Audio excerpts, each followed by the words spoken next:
Welcome to another episode of the Doctors and Dollars podcast, where we discuss health insights and wealth secrets. I'm your host, Nate Crannell, joined today by Dr. Scott Campbell. Dr. Campbell earned his bachelor's degree in political science from the University of Michigan, where he also played varsity baseball. He received his master's of public health from the UCLA and his medical degree from Columbia University. He began his medical career in the specialty of internal medicine, transplant, and cardiopulmonary critical care at California Pacific Medical Center in San Francisco, before then transitioning to emergency medicine as an attending emergency physician at the Kaiser San Francisco Medical Center. Recently, Scott became the chief AI officer of Zero Hour Medical, advising physician-founded startups, payer providers, Governor Gavin Newsom's office, and national agencies such as NASA and the Mars mission in developing their AI transformation strategies in healthcare. Welcome to the show, Dr. Campbell. What's going well today? Thanks for having me. I'm excited to be here and talk about all things AI in medicine and maybe some controversial, some not controversial. But thanks for having me. Absolutely. I mean, I'm always down for a little controversy if you need to get it off your chest. So we can certainly do that today if you want to. But I talked briefly just right there in the bio, but you've done a really good job and you've done well in getting multiple degrees in several places. So tell me about growing up in La Jolla, California, heading over to Michigan for undergrad, back to California for your master's, and then out to New York for medical school. That's a lot of hopping back and forth. Tell me about that journey. Well, without boring people, I grew up in a large family on the beach in La Jolla, had an idyllic childhood, mostly focused around sports, played every sport every season. And quite frankly, two loving parents. My father was a radiation oncologist and radiologist at Scripps Hospital, where I was born. My mother was a homemaker trying to keep 8 people together in a large household. And it was just a great experience. We were exposed to education standards that I think were the bar was set very high, but on the other hand, I had plenty of opportunity to excel in sports, or at least to try to excel. When I graduated from La Jolla High School, I ended up going to the University of Michigan. At that point in my life, baseball was a very big part of my life. I really wanted to try to compete at the highest level, which I did at Michigan. I always say I was the worst person on some great 25-man rosters, but that was an incredible experience. It was great for me to walk around wintertime with flip-flops and shorts, and my parents, who had both gone to Michigan, particularly my mom, was I think she thought that was very funny, that I was going to have a rude awakening once I got to Ann Arbor. But clearly Michigan was a challenge for me academically, excuse me, athletically, being away from home, but it was great. I really, I think, grew up, and I transitioned from the Ferris Bueller kind of bratty beach kid I had been to a little more of an adult, and really enjoyed political science. It was sort of an international relations focus. I think at that point I thought I was going to graduate from college, work for the Foreign Service, and then somebody was going to hand me an ambassadorship to the Bahamas. I kind of had seen too many James Bond movies, but I found out the Foreign Service exam is a challenge. And so having been pre-med also through undergrad, when I graduated, I decided to go back to San Diego. I was actually an assistant boys varsity basketball coach for 3 years.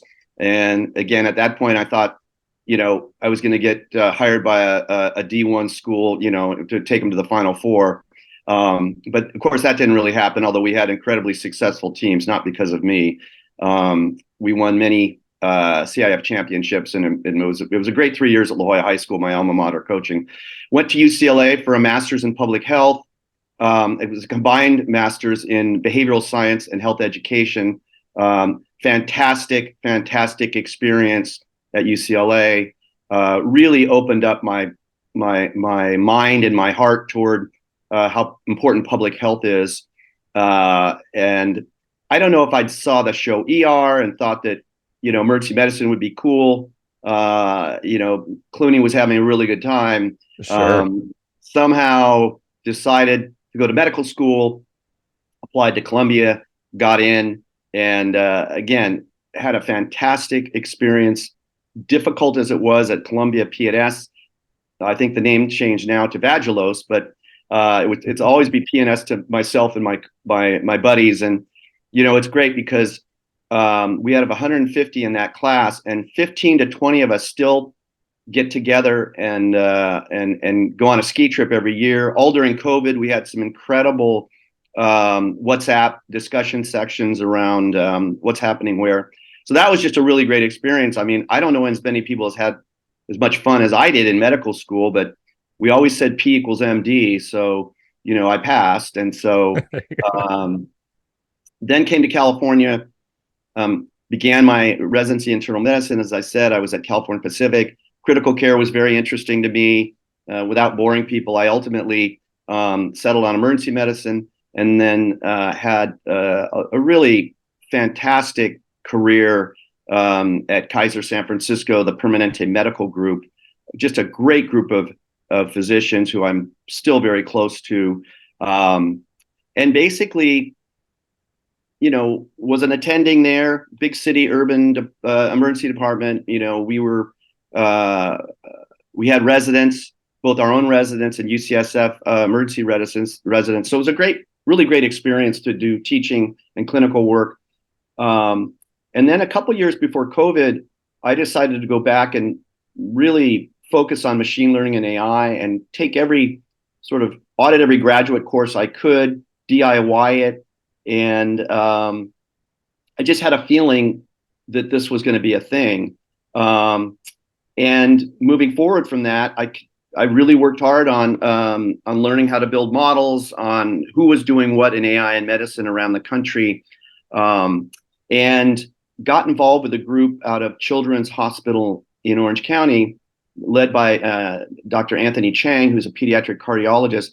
His vision was to have a new board specialty, American Board of Artificial Intelligence in Medicine.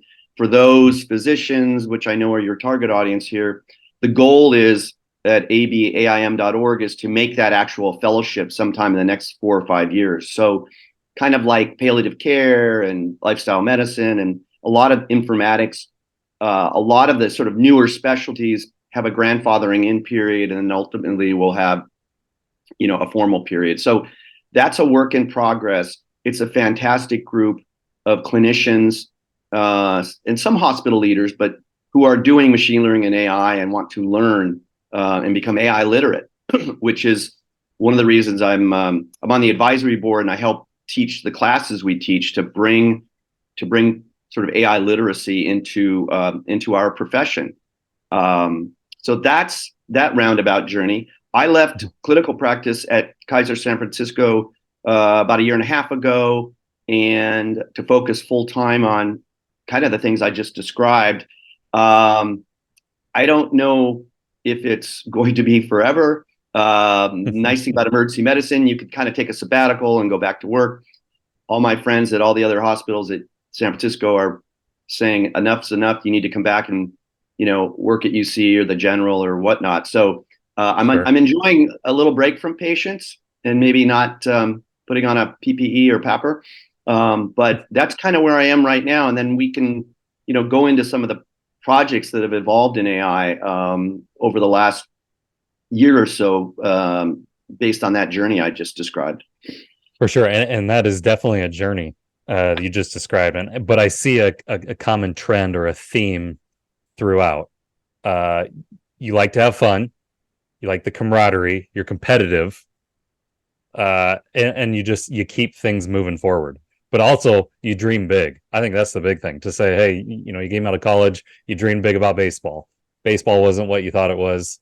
University of Michigan, while fun, wasn't quite what you thought it was. Let's go back to California and coach. Well, now I'm going to dream big and win state titles and go to Division I and start dreaming big there. Didn't quite work out. Now I'm going to go to a prestigious medical school where I know you have to have like a 4.0 or like a 35 on your ACT to get into it. And you're like, school was kind of hard at Michigan, but I'm gonna go to one of the hardest schools. You get in, you graduate, you get done with PNS, which That's how I always thought it was called. You know, the S is surgery. I can't remember what the P is, but Physicians, College of physicians Physicians. Yeah. and surgery. Okay, so I knew the S part, but uh, and now, you know, having a fantastic career, you know, up in Northern California, and then dreaming big again, like, hey, I'm going to get out of this. AI is the next big thing. I'm going to, you know, I guess dig my way into this. You kind of bootstrapped it, is what it sounded like, Yep. to figure out this whole AI thing, and have gotten yourself in front of some pretty interesting strategies and ideas, which we'll talk about today. But I just wanted to highlight the theme there of like the camaraderie. You keep track of all your buddies from medical school. Obviously, you and I got in touch through one of our other guests, John Ludlow, great guy. I mean, having those relationships, but then expounding that into your career and just progressing through that journey, it's got to be fun. I mean, you said it earlier, Yeah. nobody has more fun than you. It's kind of the way to live Well, life, though, isn't it, Scott? no, I could name a couple of my friends that actually do have more fun, that actually Okay. are the captains of the fun train, but I'm not going to mention their name because they're physicians and they're well respected, and we'll just keep it at that. But no, thank you for saying that. I mean, I think just being instilled with a positive attitude, you know, from the get go, and you know, being given the happy gene, as I like to say, and just but for the most part, always being intrigued, for better or worse, at taking on really big macro problems, and that's Mhm. always been what I've been interested in. And more importantly, I think where we are right now in healthcare, it's now more than ever, we just need some really bold, creative thinking, and I try to add that. I often am not invited back to second meetings, but that's a they problem, not a me problem. So I think AI in all of its forms, I'm just really excited about what we can do, particularly in clinical medicine, excuse me, and things like hospital operations. Obviously, I worked in disaster medicine for the brunt of my career. I worked Mhm. a lot Yeah, what in attracted you to that? What was it? The George Clooney ER? Were you being facetious there? Or was it more like the, hey, I well, just really enjoy kind of the high stress emergency medicine. I want to dive myself into that world. I think it was the latter. I'm being a little bit facetious about the George Clooney, um, and I think that I just like the variety and going broad rather than deep on something. I like the people who were practicing emergency medicine around me, were mentors at that time. I think it's all of us. I think who are on this who are on this podcast.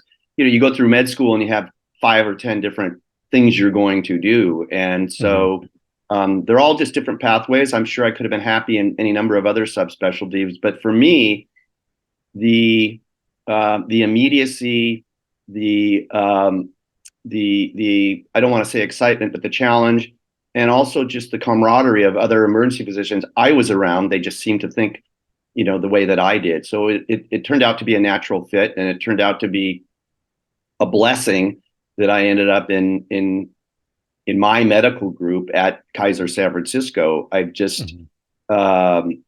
I know there's so much angst, dissension, and burnout in medicine right now. But I was really lucky that, you know, 25 individuals, my partners, are some of the closest friends that I'll ever have, and so I don't know a lot of other colleagues that can say that as they step away from clinical medicine about their medical group colleagues. So a lot of luck. It's a lot of luck and being in the right place at the right time. You know, a For little bit of sure. skill. Yeah. Yeah, I definitely have some questions around patient care and patient optimization, which I know is a specialty of yours. You know, let's say in the last decade. Let's talk about physician care for a little bit, because you just mentioned having that great group of people within the medical group that you were a part of for so many years. How did that? And actually, I kind of want to know just the dynamic of reducing physician burnout, not, you know, putting too much pressure on each other or too much pressure on yourself, you know, during those years. You know, how did you guys lean on each other? What was that dynamic like to be able to keep a great positive atmosphere going? I think a lot of it boils down to selection of who your partners are going to be. And Great so answer. we had a culture of the right fit. And I think that it was nothing that was particularly articulated on paper, but a lot of it was feel.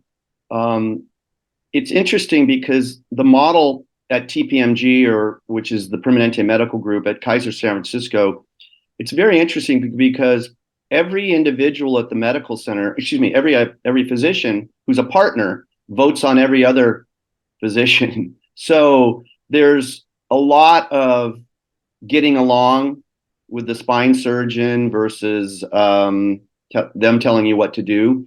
There's that Mm. real warming up period. And I think that because of that selection process, you just get, for the most part, really good, nice people. And Sure.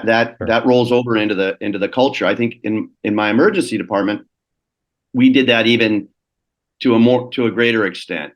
We had the luxury often of having residents who moonlighted from other programs. We get the feel for, are they a fit or not, and I just think that, I hand it to my leaders. I was never chief, but the chiefs I had, that was just number one, was fit.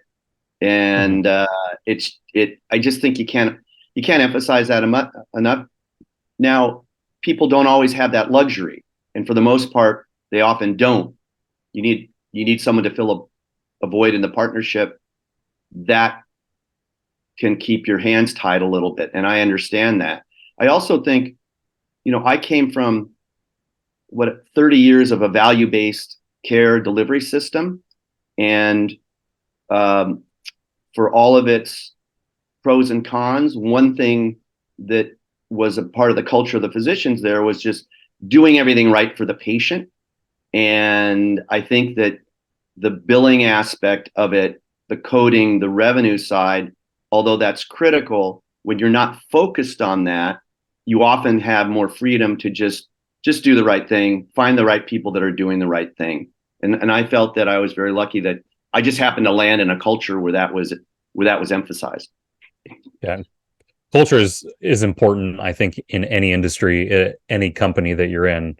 But when your primary user of your resources are patients, and for you, a lot of times emergency room patients, patient care becomes, I think, has to be top of mind for you. And so when you have a culture or a belief system of all these different physicians, and specifically within your emergency group, that are all on the same page, not only does it help your guys's standard of care for yourselves, but also your standard of care for the patients. I think it just bleeds one into the other.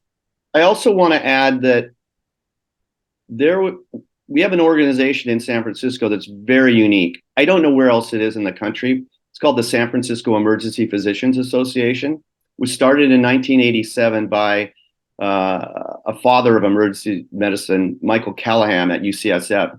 And so that's almost 40 years ago.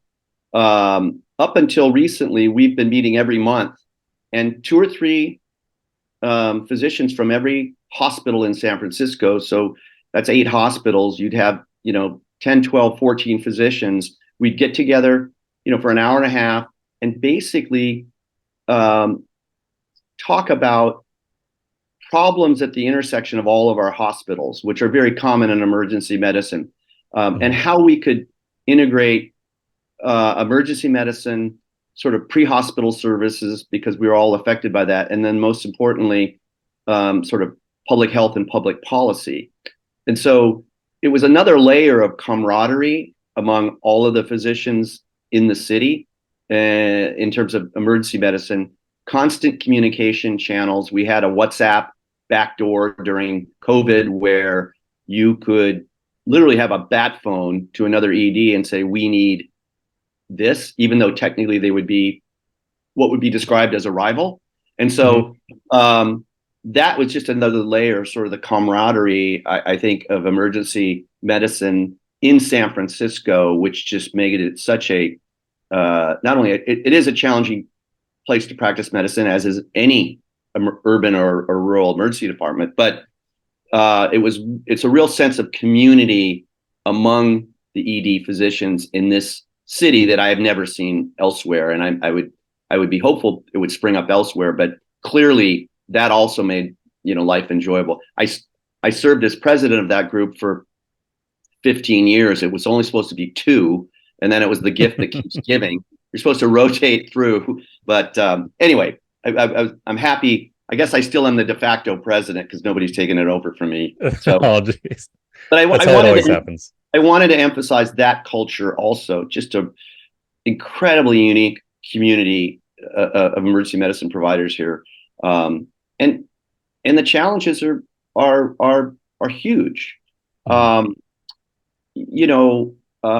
grid, as I like to call it, was stretched before COVID hit. I mean, we were bursting at the seams, and we didn't get a lot of attention for that, and then get pummeled for 3.5 years, and the grid still is stretched right now. And so, highlighting things like patient wait times, hallway medicine, boarding, ambulance diversion, where you think you're going to one hospital, you have to go to someone else. These are really big, systemic problems here that we've tried to take on, had some success.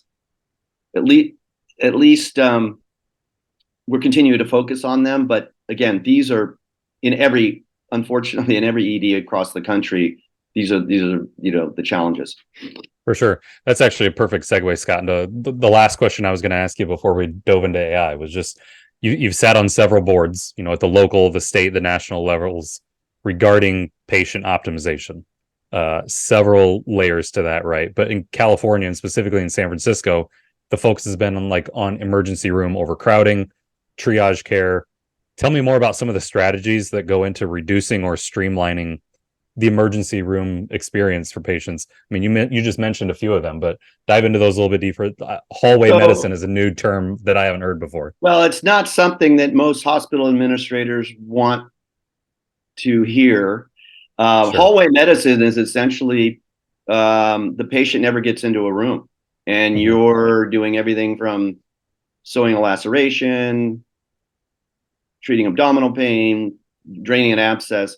It's what nobody desires, but the fact that very often there are blockages downstream from the emergency department which keep us from moving people forward, and then there are surges upstream. So what we tried to do in San Francisco somewhat successfully when Governor Newsom was the mayor, so that would have been 15, 18 years ago, we decided to try to take on emergency department overcrowding, in particular ambulance diversion, uniting all the hospitals in sort of a task force where we would look at different ways we could carve out capacity around patient utilization that could be served in a different area. So, for example, in those years, we had a very difficult problem with chronic public inebriate would be intoxicated, picked up by the medics. Often they were brought to jail, which was not the place for people who are intoxicated to be. But more often than that, they would be brought to the emergency departments and then sobering there for 10, 12, 18 hours and causing bottlenecks, and not the appropriate place, obviously. What we did was we decided to carve out a sobering center, one of the first in the country, which was a medically supervised homeless shelter, and where we had a nurse practitioner. We changed the triage rules from the field, where if there were 5 or 6 criteria that this individual could be identified, they were not at risk, they would be taken to the sobering center by the medics. Or if they came to the ED and they got cleared within an hour and they needed another 12 hours of sobering, we had a van come and take them to the sobering center. And that solution, over the 20 years it's been part of the grid here, has probably freed up 60,000 ED visits. And 60,000. Wow. And there's only been one death, which was somebody that had an unfortunate gastrointestinal bleed that probably would have died anyway. But so that was so successful. The mayor was very much behind it. It got resourced. It wasn't very sexy, but as you can see, you kind of you move the capacity to a different place. We then did the same thing with what we call our 5150 patients, which are the acute psychiatric holds for 24, 48, sometimes 72 hours, and set up a place called the Door Center, where, again, the police could identify an individual that was probably likely to be on a 5150. They didn't have a medical need, and they could be taken to Door, where there would be communication with a psych social worker at their hospital, et cetera. So that kind of a carve out. And then another one we built was called the Medical Respite Center for homeless and marginally housed individuals who don't need a hospital, but they can't be on the street. So cellulitis, where you're going to get outpatient antibiotics, or a cancer patient that's vomiting. Those people need care. They need safe care. They don't necessarily need to be admitted to a hospital. Now, I know the first thing people are going to say, who are cognizant of San Francisco's homeless problem, well, you weren't very successful. And to their credit, I would say, no, we weren't. But we're trying. We constantly are trying these things, and the problem has evolved away from sort of alcoholism as a dual diagnosis in homelessness and psychiatric care to the role of methamphetamine has exploded, and that's a completely different pathway and a completely different challenging set of circumstances.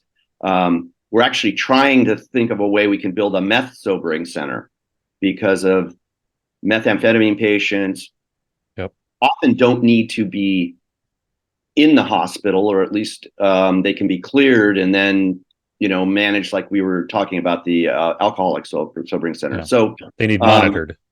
Be monitored, yeah. So I would say creative capacity carve-outs are something that we need to do more of, and we need to think about how we're going to address this problem of the medicalization of social problems, and the emergency department has become the de facto disposition for those problems. So I think talking about them, being realistic, and then trying to, again, use AI to maybe identify individuals that could be served in a better setting than waiting in a waiting room or a hallway. When medically it's not appropriate for them to be there. And of course, I just want to finish by saying behavioral health and emergency medicine and now are so intertwined. I mean, at sometimes 25-30% of the patients in an emergency department are there for a behavioral health issue. So that's not the best place to get acute behavioral health care. And we're working and exploring ways, again, using AI, can we identify behavioral health patients better so we can get to them upstream and divert an emergency department visit, if that makes sense. Yeah, no, it's truly just creating systems then that to your stream analogy, just helping them get out of that stream and get them to port where they should be, not necessarily housing and treating them in the emergency room or in the emergency sector of a hospital where, you're right, many of them go. Like I'm not surprised at all that behavioral health is 25 to 30%. Even less surprised that San Francisco has those issues, specifically because of the homelessness population. There are other cities that have a large homeless population. What types of things could they, I mean, the creative care that you were talking about, but what are some other things that people could do if they don't have the homeless population, but they are just inundated in their emergency department with patients or with people who are just then sitting in the waiting room, waiting to get care? Like, is it just someone that's kind of there identifying, walking around saying, hey, you have this, you actually need to go here. You have this, you need to go here. Or is it AI? Is it a human thing that can help that? Or is it an AI thing that could help that? It's both.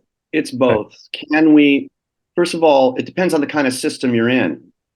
So I want to be very mindful of my colleagues that may be running an emergency department in a private system and billing for services. That is revenue that's sitting in that waiting room. It's not necessarily something that they may be motivated to hand off to another part of the system. And I think that's just very, very real. And I think that, so it depends on one's business model. It depends on the relationship with your hospital administration around their perception and or commitment to beds and to staffing and to who's in those beds. Because when your grandmother is in a hallway bed for 18 hours with pneumonia and can't be moved upstairs, it's often because that bed's been sort of outbid, or there's some other perhaps exotic procedure that an individual is going to get that's going to get that bed. So it's a very interesting competition, but we have to be, I think, transparent about what is the competition, and then essentially, design tactics and strategies, from a broader perspective. Yep. Do you feel that AI then could help? Because what it sounds like you're saying is currently there's a prioritization structure in an emergency department that says, hey, this grandma has pneumonia, but we have somebody else that has, to your words, an exotic procedure that needs to happen. This one gets prioritized above the grandma. Who's handling that prioritization now in a non-AI world? And then how could AI help with that? Is there just a scale that needs to determine who goes first? Well, I think it's you have to have a relationship with the people that are writing the check and staffing the beds. Okay. And it's a very, very difficult world right now for that. However, I think that there's no question that how hospitals are run, for the most part, are 9 to 5. And if you want to optimize your throughput, you have to creatively look at ways that you can stretch 9 to 5 into 6 or 7 days a week, and maybe not schedule your surgeries in bunches, which has proven to be really deleterious to flow. I think there's certainly a lot of math, a lot of operations math, and AI. It's just a grid. We use AI to manage water and electricity, and other networks. And so there's no reason we can't do the same in terms of, optimizing throughput, in a hospital system. Yeah. So it's a usage model, right? We can monitor electricity and water based on usage. In a hospital's case, it's the usage of that bed. How long is someone in that bed? What type of care are they receiving? How quickly do they leave before we can refill the bed? It's really a use of mod. And what kind of resources that you actually have available on the staffing side. I mean, basically for upscaling a hospital during the pandemic and in critical care, we like to use the 3 S's: stuff, space, and staff. You need those 3 things, of which I like to add situational awareness, because you've got to know where the electricity is flowing to understand the bottlenecks. So we didn't do a very good job in situational awareness in the pandemic. We were doing a lot of descriptive dashboards on stale data that was a week old. And so AI will allow us to have much more real-time situational awareness around what's happening now. And those systems need to be put in place and allow technology and experts to essentially make decisions around fresh data rather than data that was a PCR from a week ago. Hey everyone, I wanted to take a moment to talk about what I do outside of being the host of the Doctors and Dollars podcast. I'm the CFO of Grand Vision Capital Group. At Grand Vision, we work with high-income earners who make a great living but still can't quite break through that true wealth ceiling. We utilize strategically chosen investments tailored for high-income earners. The question always at the forefront of our minds is, why wait for retirement to finally live when you can implement an investment strategy that will impact your life today? To be honest, most of the people we work with never even knew these options existed because their financial planner doesn't have access to these exclusive investments. So, if you're ready to finally turn your high income into real wealth, visit our website, www.grandvision.co, and hit the Take Action button in the top right corner to schedule some time with me.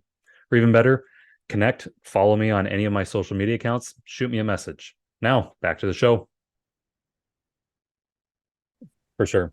Give me kind of the genesis on your AI journey. I know you said it was pre-COVID. Are we talking like 2017, 2018? And was there like an event or some critical or pinnacle point that where it's like, man, light bulb, AI, I need to go figure this thing out? What was that point pre-COVID, and what, tell us a little bit about your journey through COVID with AI. I mean, I think I had outstanding training in epidemiology and biostatistics in graduate school. And so I was always doing a lot of data analysis for my medical group in hospital during my career. A lot of it was challenging because data was so siloed. Part of the culture at Kaiser is that if you're a clinician, you're not necessarily have access to, operational data that you need. Sure. And I think the other thing that influenced me, I spent a lot of time going back and forth during the early 2000s around a lot of these projects, working with really great management consultants at McKinsey in the hospital operation payer provider space. And so I got a really good sort of background and observation of how to take on big projects like this, and then what data sort of structure that you needed and what data science structure you need. So as far as the AI piece, I've always been interested in sort of predictions, since the beginning of my career. And so I came across this tool, what is machine learning? I tried to, discover, and I just got into it more and more, working with people, taking courses, auditing courses, ultimately getting involved with this group in the AIM. And it just all sort of started to come together. But I've always had an interest in using data science to make better predictions. Nice. What are some of the cutting edge things that you're seeing AI do now, or that you're advising on? Because part of your role, especially with 0 hour medical, is to be an advisor, right? To talk to these different groups. What are some cutting edge things that you're seeing in AI right now, and where do you see this thing going, let's say 10 years from now in healthcare? Well, when I talk about the bucket of AI, I like to be really clear with people that, yes, there's all the conversation and money and resources around large language models and chat, no question. However, that's just a tiny, tiny piece of what the AI umbrella is. I mean, that's the natural language processing piece, which is text in, text out, voice to text, text to voice. It has a role, but it doesn't have the role that I believe that people think it's going to have right now, and unfortunately, it's sucking a lot of resources toward everybody wanting to build a SpaceX rocket ship when what they really need is a electric scooter. The other parts of AI, image recognition, tons of advancement there. Pathology, radiology would be the two big ones. Dermatology, and that's just pixels. That's just a pixel problem. It's interesting, but it's not necessarily an area that the non-specialized should get into. It's like robotics. Robotics is a form of AI. Where is this arm going to be in space to do this procedure? Robotic process automation, which is essentially what are the things we can do to take off of a clinician's plate, for example. What processes back office can we take off a plate to make their lives better? I think that's a huge area. Again, that's not very sexy, but there's not enough work going toward that. For example, talking like EMR. Well, I'm talking about, I'll give you an example. One of the biggest challenges for primary care docs is we have made it so easy for the patient to get to them that they're overwhelmed with their inbox, meaning patient communications. Okay. And there are some simple solutions where those messages can be automatically triaged the message that says, where's the parking lot, is different from the message that says, I think I'm having chest pain. That's already been solved in other industries.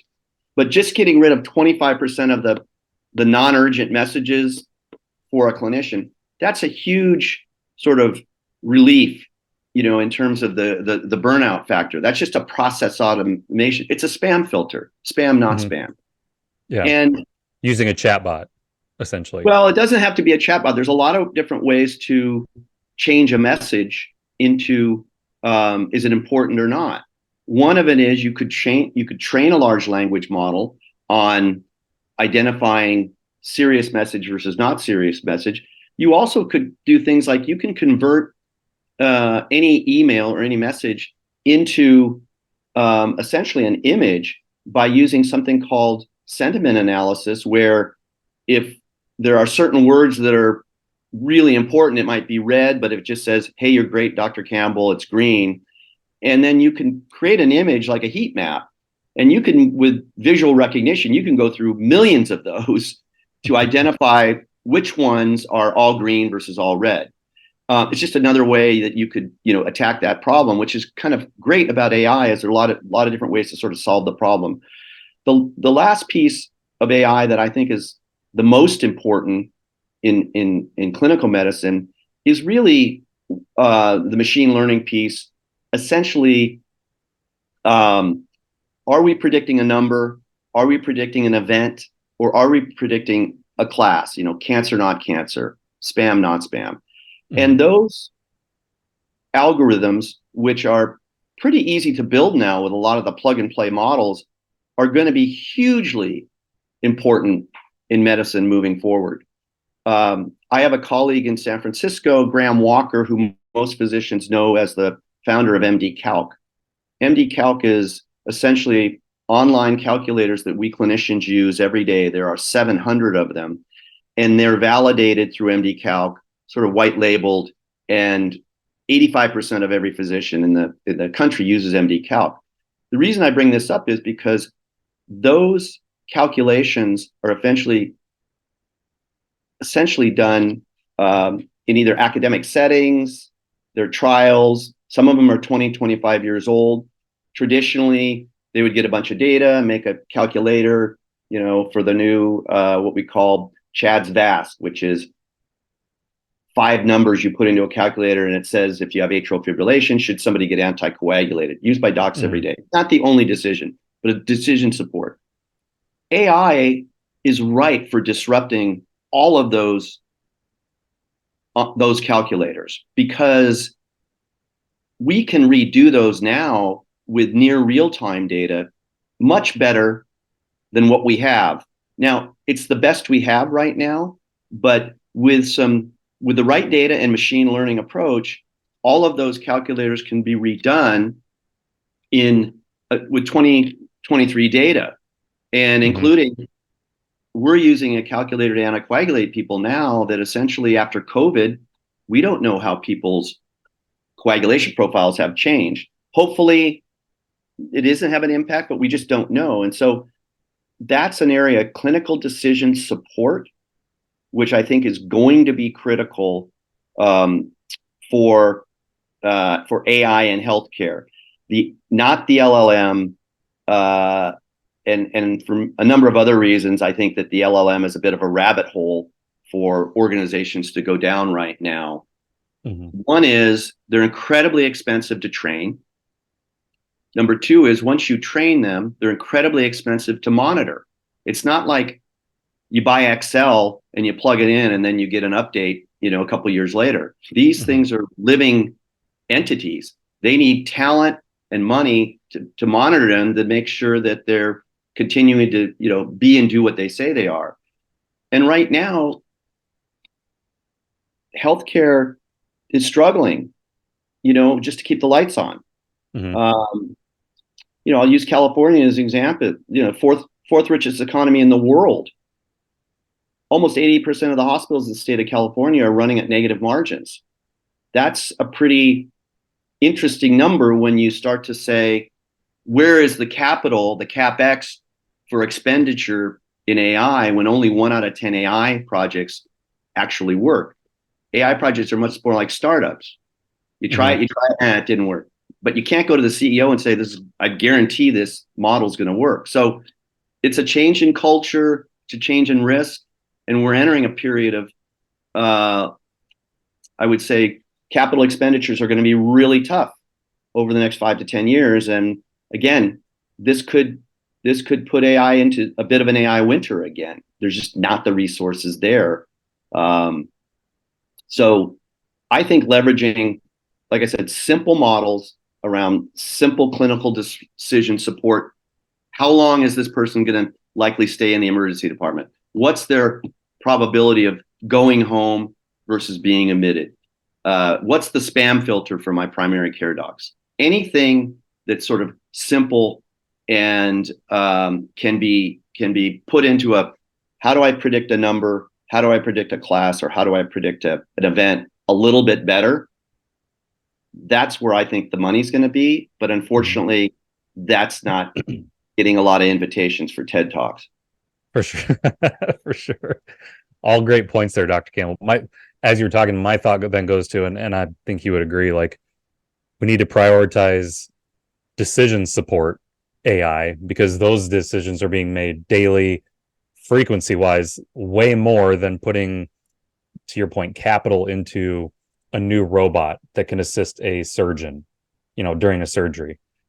The decision modeling, I gotta imagine, is outrageous. 50 years ago, that all fell on the clinician, right? That, they looked at data, they made a decision, you move forward. There's been a lot of guests on my show that have said, we think that a lot of that decision making can come off of the physician, or we can kind of outsource that in other ways. I think you hit the nail on the head of, like, if there's going to be capital that is thrown at AI, and it sounds like there's not a lot of it at the moment, because I think AI winter is a great phrase. I'm going to start using that.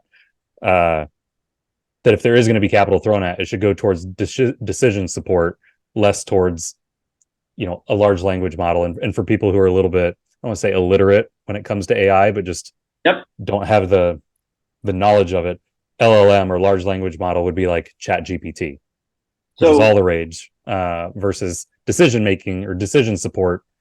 That's just not something you hear about in modern culture right now. Well, and I think that I had this conversation with the new executive director of my medical group, Dr. Maria Ansari, who's a cardiologist, a longtime colleague of mine at Kaiser San Francisco, who just took over TPMG, 16,000 docs in Northern California. And when the question comes up, how do you get 16,000 physicians up to speed so that they're able to work, understand, deploy, question AI resources, whether they're bespoke, whether we build them or we buy them?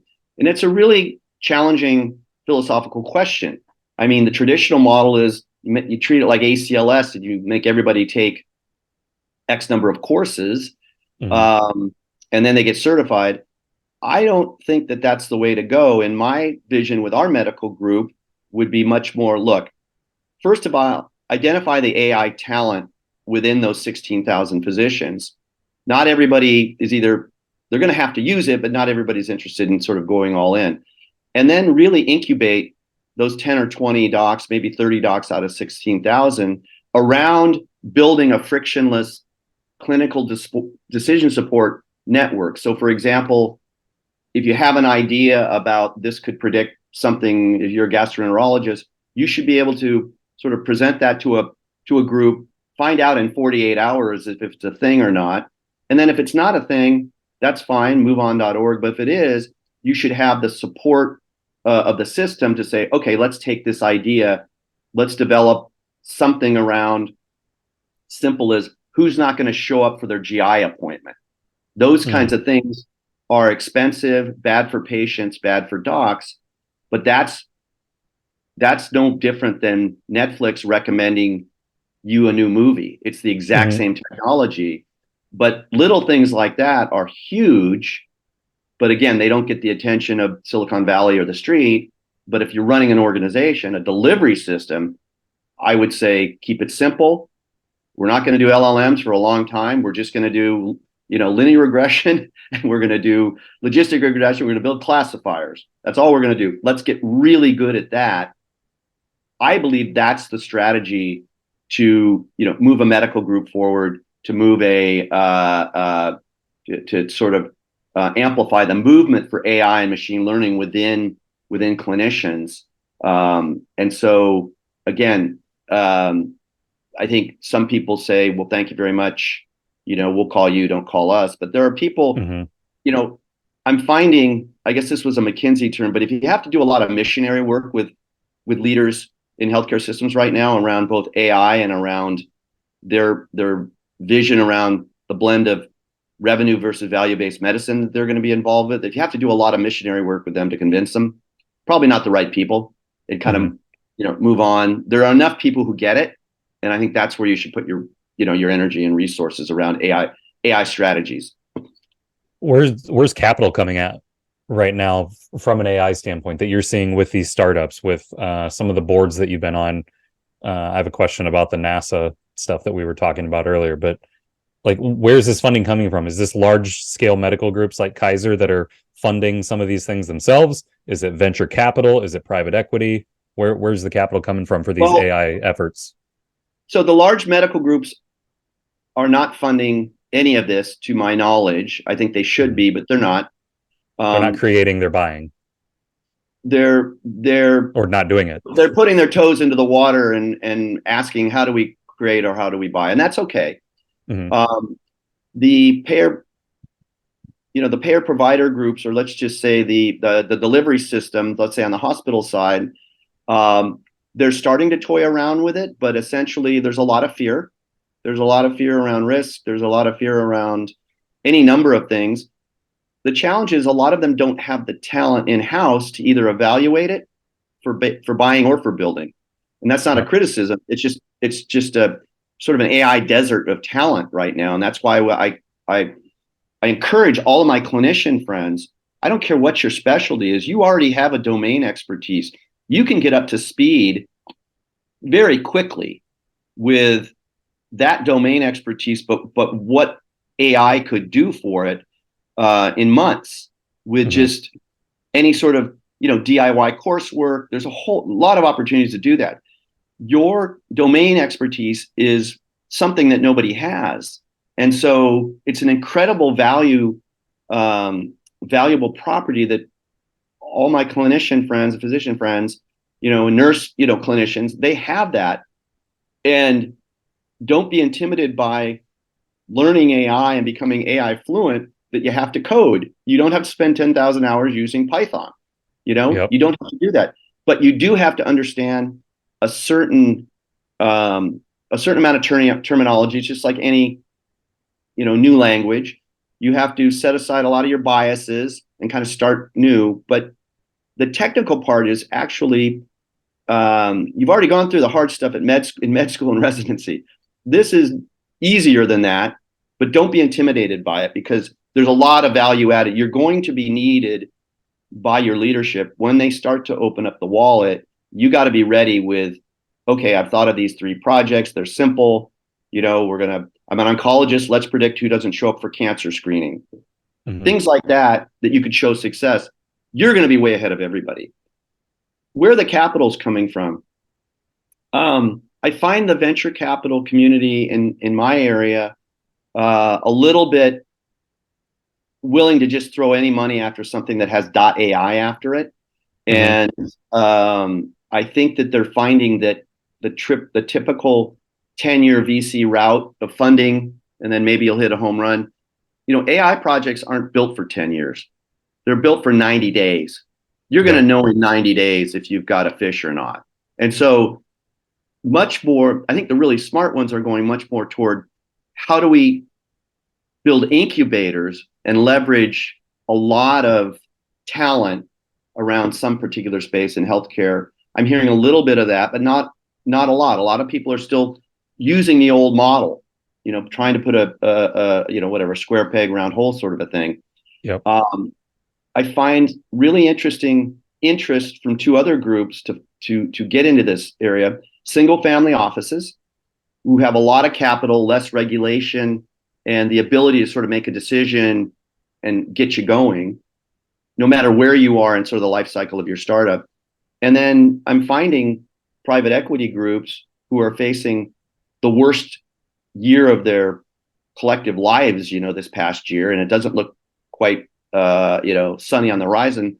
They're starting to look at earlier and earlier life cycle investments rather than wait till an AI company is profitable, et cetera, the typical private equity model. So the funding's kind of all over the place, and you have to kind of be open to partnering with anybody. But it's still a bit of the Wild West, and I don't think there's any, hard and fast. The delivery systems, to my knowledge, just haven't really jumped in with their venture capital money. Many of them have VCs, many of them don't. But it still doesn't mean that they shouldn't find a partner and get going on these AI projects. Yeah, eye-opening there. I think that's great. And obviously, you being out in the San Francisco area, you're kind of right in the heart of a VC and who would be throwing money at it. So interesting comment that you say anything with .ai at the end. That makes sense that captures attention right now. But you're right. The standard VC model is just not, I don't know if you knew this, but we're in private equity, co-founding Grand Vision Capital. We do real estate though, so we haven't felt the pain that a lot of other private equity people have, because we're in multifamily real estate. Things are going very well right now. We're growing, so that's exciting. But I could see if there are private equity groups who are trying to put money at AI and expecting quick results, they're not going to get it. They're also, on the other flip side, can't go 10 years and expect their investors to be happy with that. So the 90-day model is really interesting, and it'll be fun to see, let's call it 2 or 3 years from now, as ChatGPT and everything that OpenAI is doing kind of gets everyone excited about it, but we'll just see where that is in 3 years from their model versus what we're going to be doing. So very cool. The last thing I wanted to ask you, AI related, in your bio, you're in an advisory group around NASA and the Mars mission. Yes. What are some things around AI? Because you have the health background, I'm assuming that you're in those circles from the healthcare standpoint. Yes. Yes. What are they working on from a healthcare AI range with the Mars mission? So I'm involved with a team out of Baylor College of Medicine. They have a space medicine fellowship there. 2 emergency physicians who I'm working with are NASA employees also. Eric Antonsen is a ED doc at Baylor, and then Dana Levinson's another ED doc there. And they got involved with me because they took one of these classes that I helped teach through the American Board of AI and Medicine. And initially, I don't know anything about space. I was never a Trekkie. I'm more interested in exploring the ocean, but It's kind of an interesting sort of business school question when they say, okay, we are charged with optimizing astronaut acute care health and long-term health on this Mars mission, which is in 8 or 9 years. And it has some real challenging parameters. One is you're putting 6 people in a tin can and you're shooting them 1,000,000 miles an hour toward Mars. 9 months there, 3 months on Mars and 9 months back. Oh, by the way, it takes an hour to communicate with Earth when you're out in space. So, oh, by the way, you're not sending 6 emergency physicians up there. You might have 1 clinician. So all of the acute events that could scrub the mission are basically AI problems, predictive problems. Also, you only have 700 astronauts who have ever been to space that you have health data on. So you're trying to predict things like who's at the highest risk to have a kidney stone, since you lose 1% of your bone mass every month you're there. Certainly there are things you could do to mitigate it, but kidney stones are a really big priority for NASA. And then, wouldn't have guessed that. No, and what's interesting about it, then it becomes, well, then what do you do to treat it? Do you have a handheld ultrasound? Can you teach an emergency physician to, put in a drain, et cetera? oh, by the way, the engineers say, well, there's not enough room for even an ultrasound that's the size of a, of an iPhone. There's a lot of balancing of this entity, which is limited by physics, weight, heat, Space. electricity, space, compute. You can't connect with the cloud. So, Sure. so it's kind of framing these acute events. There's obviously long-term events, risk of cancer, bone cancers, et cetera, from radiation. And then how do you how do you leverage AI to sort of begin to answer these questions? And so they invited me, the three of us wrote the chapter for the NASA textbook. We just finished it on AI on Mars. And I think three of the things that I've really tried to push, or I'm trying to push, is three concepts that people don't really speak about much in AI, but are going to be critical to healthcare and certainly the Mars mission. One is a transition from relational databases to what I call knowledge graph databases, which are essentially 10 to 100 times more powerful, faster. They allow you to leverage relationships between entities. And when you have a properly constructed knowledge graph, you can literally see how a decision was made. So it becomes what I call glass box instead of black box. On top of that, you can harness all sorts of prior knowledge. You can have all sorts of different data sources in the graph that you can leverage. So I think knowledge graph databases are really important for the success of the mission in terms of solving, problems. Oh, by the way, you can do just about any kind of AI or machine learning on top of a knowledge graph. So I think that's very important for NASA. It's very important for healthcare. I think the next EMR is going to be a knowledge graph. It's not going to be this thing we open up on Epic where you have a seizure because all they do is add on, panels every month and then charge you a fortune. It will be clinician-centric EMR, and it will have all of your historical data, genomic data, behavioral data, your social psych data, your nutrition, your sleep. All of that will be in that knowledge graph, probably queried by an LLM. Tell me the last 1,000 patients I've treated that are like Nate this way, who had a pulmonary embolism and their outcomes. Oh, we go this way on the Google map versus we go that way. True precision medicine. So I think knowledge graphs are going to be very important. The other piece is what I call synthetic data. Most of what we're trying to figure out in healthcare, we don't have enough cases. It's always the underrepresented class, right? Sure. And we've gotten so good at synthesizing data now, which freaks people out, but you can build digital twins of all the patients in your database that are a representation of you, but they're not you, but they can be used in model building. And that's going to be really, really important because of what goes on in healthcare. Same thing on Mars. We only have 700 astronauts. So we're going to have to synthesize another 1,000. And you can do that to fool the model. You can do that to fool the model, but then when you test it, you don't test it on synthesized data. But that freaks people out. The beauty of synthetic data is it could be stolen. Nobody cares. It's not really a person. It's de-identified. So, but it's helpful. The last thing of that three-legged stool is something called federated learning.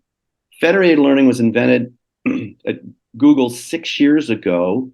And essentially, if you think of a classic data project where you have heterogeneous data sources, or 5 hospitals are trying to solve a cancer problem, it takes years for all that data to go into a central area, tons of money, tons of arguing. You finally have this data lake. We're going to solve prostate cancer, with Sloan Kettering and UC, this multi-center study. That's the traditional way. That's gone. That's going to be gone. Imagine that same model where everybody wanted to work on the same prostate cancer case. And each of those hospitals, unique, we're all connected to one central server. I call it the Switzerland. It's the Obi-Wan Kenobi in the middle. It's the good guy. Neutral. And the way federated learning that works, the model is shipped out to each of the hospitals. Every hospital trains the model on their data, similar prostate data. And then when they're done on that iteration, they ship the model back to the central server, and he or she, they aggregate it, weight it, but the data never leaves premises. It never, ever, ever leaves your university, because essentially it doesn't need to. We've just shipped it's like the recipe, the ingredients don't leave, but the recipe goes to a central server. Now, the beautiful thing about federated learning is that goes on with iterations, and it converges on what you would have gotten if you had spent millions of dollars in putting all the data together. So you can do things in lightning speed. Imagine this as a framework for redoing all those 700 MD calcs. You could do it, in months. And it's perfectly built for healthcare, right? Nobody wants to share their data. It shouldn't be shared. It's private, but we need to leverage it. Oh, by the way, through a federated learning platform, you can. And so working with NASA, or at least my Mars colleagues around, okay, we have to figure out how to leverage synthetic data, knowledge graphs, and federated learning. Let the other people, the large language model people, let them evolve that. Ultimately, we will just use LLMs, as a query system, not a problem solver, but a query system. And what I hope we learn from NASA are the kinds of things we could take back to healthcare, because NASA needs to be doing more of that. So these three technologies in AI are something I'm hopeful they embrace. Clearly, a smart medical system, I think, is going to embrace them, give you an advantage. But again, that's my TED talk, and again, nobody really, downloads it.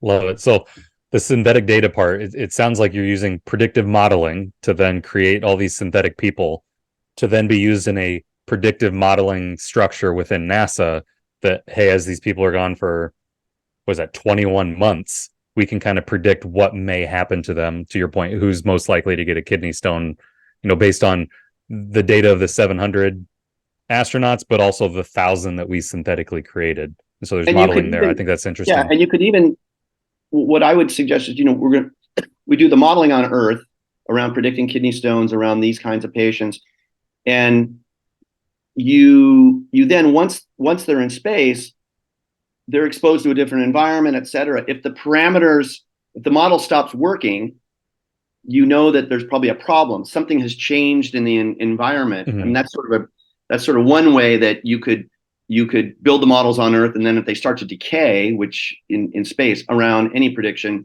then you might have you have a problem, sort of a deal. So, but I think in healthcare on Earth, taking Mars out of it, since we have such limited data around a lot of the things we're trying to predict, melanoma in Nordic countries. What do you do with that?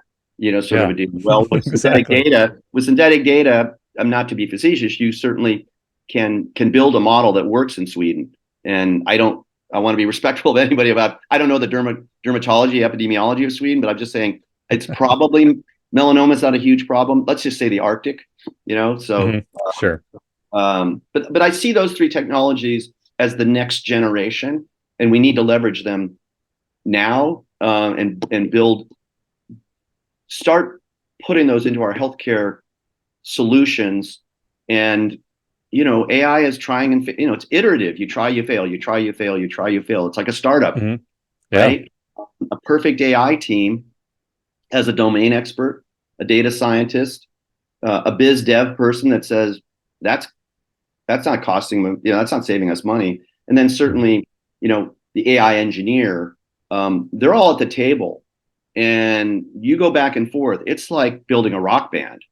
It's like a little more string, a little more drum. That doesn't sound right. Oh, wow, this sounds pretty good. It's not classic software as a service, which is you build it, you ship it, you tweak it, you build it, you ship it. These are entities. They're like living toddlers that become teenagers, and then the more complicated they get, just like kids, they can fool you more and more. For sure. Yeah. And that's why it's really important, I think, for physicians like you that are getting into AI, and physicians who, to your point, have a domain. They have a commodity that of their specialty that they can give fantastic input to these AI creators to the biz dev person to create that perfect rock band. They're kind of the bass player on the side. I think the bass player is the most important person in the band, but and even more bass player on the side. even more importantly, I won't mention a famous EMR company that lost well over $1 billion on building a sepsis predictor in the last year or so. And they made a couple of really, what we would call, I don't know, rookie mistakes. Mm-hmm. They had all this data. First of all, we don't need another sepsis calculator. Any clinician knows who's sick and who's not sick. We don't need that. But that being said, they did two things that were really sort of AI 101 bonehead moves. One is they used some features in the model around respiratory rate that is not often accurately calculated by nurses, primarily in the emergency department. It's not that they're bad nurses, but people are so busy they might just put down 16 for every patient, or one patient's 4 and another one's 44. So they didn't have a domain expert around to sort of say, hey, be careful of that not being what it should be. Number one.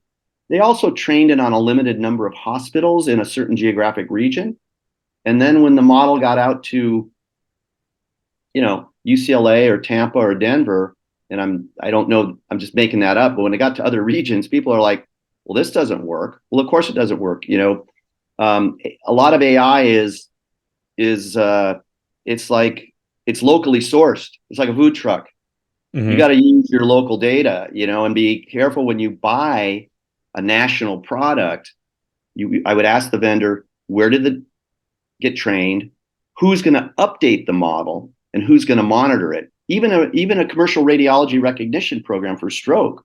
It's really, really important that you ask the vendor, okay, well, now what? How does this learn? Who's updating the data? Who's monitoring it? Where was it trained? Was it trained in a population that is similar demographically to what I'm seeing in Washington, D.C. or Nashville, et cetera? And more often than not, most of the vendors are like, huh? What? Yeah. So I think it's a really cautionary tale. And that's why just a little bit of AI literacy for a physician at a medical center, you can be at that table and ask these questions that are really important so that your colleagues in leadership don't spend a ton of money on, something that really is going to it's only going to work for a month kind of a deal. Yeah, great thought. I think that goes back to the analogy or the scenario that you gave in that third leg of the stool, where you're talking about like prostate cancer, and you have 5 hospitals who all have ingredients. They share their recipe into a centralized AI. In my mind, the AI then can say, hey, these 5 hospitals are doing it a slightly different way, slightly different ingredients, right? But here's a great recipe for the San Francisco area.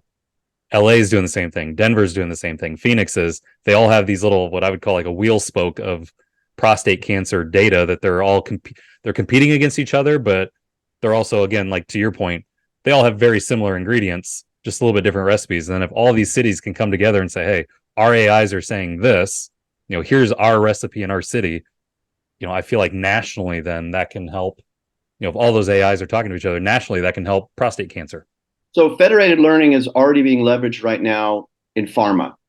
And there are many pharma companies that are connected on a federated learning platform, and they don't even know. I mean, Roche doesn't even know that Pfizer's on there with Sanofi kind of a thing, but they know that there's other pharma.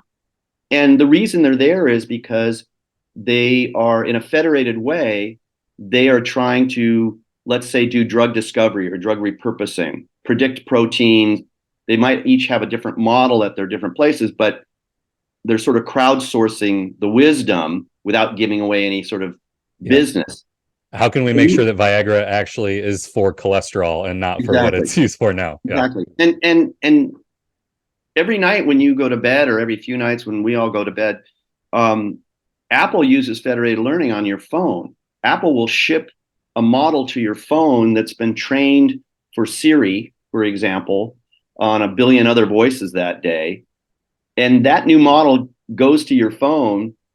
It then uses your data. Your data never leaves that device on the edge, but then that model gets shipped back, and it makes a better, predictive modeling for, whatever your voice pattern might be based on your speech. So you can imagine the power of that in healthcare, and the power ultimately of leveraging federated learning on people's phones in a safe, secure environment.